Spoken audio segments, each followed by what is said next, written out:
the issues in Illinois that they've got. I think a lot of states can actually really understand this as well. You've got lawmakers there that they don't want to address the state's pension crisis. Critics say they're just kicking the can down the road. I want to bring in Adam Andrzejewski. He's the CEO of OpenTheBooks.com. This seems to me like just a fiscal disaster in the making. I mean, Illinois could end up with junk bond status. Is my assessment correct on what Jeff's reporting here today?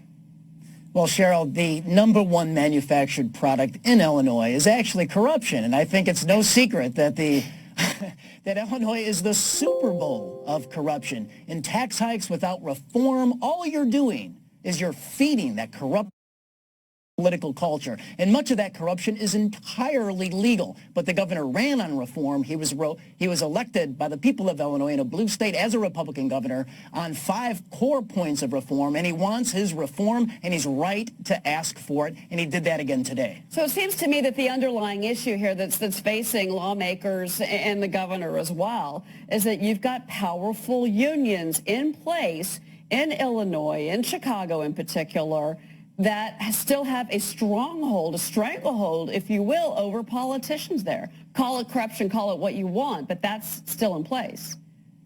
Well, the union's biggest ally is in the Illinois House, and he's House Speaker Michael Madigan. And for 40 years, he has been part of the most prominent and powerful political family in Illinois. His daughter is the Attorney General of Illinois, Lisa Madigan, the top law enforcement officer. So the unions on this bill, this 32% income tax hike, they've been strangely silent because they understand the power of their ally, Michael Madigan, and his institutional knowledge to push forward tax hikes without fundamental reforms. Mm-hmm. I can just see some investor out there, just some gamblers thinking to themselves, I'm going to bet on those bonds. Sure. I'm going to bet on this.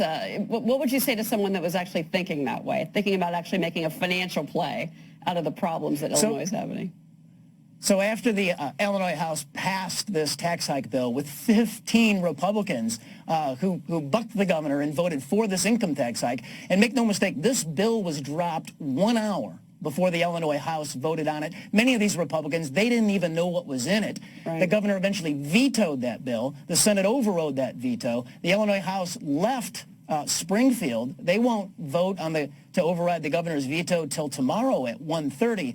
And those Republicans, they're going to be in the hot seat. 9 or 10 of those Republicans need to override the governor's veto. And certainly Wall Street is betting that they're going to do it, but it's Illinois. You never know what's going to happen. And the governor's leadership on this has been great. The plays are being made, I'm sure, in particular in the options market right now.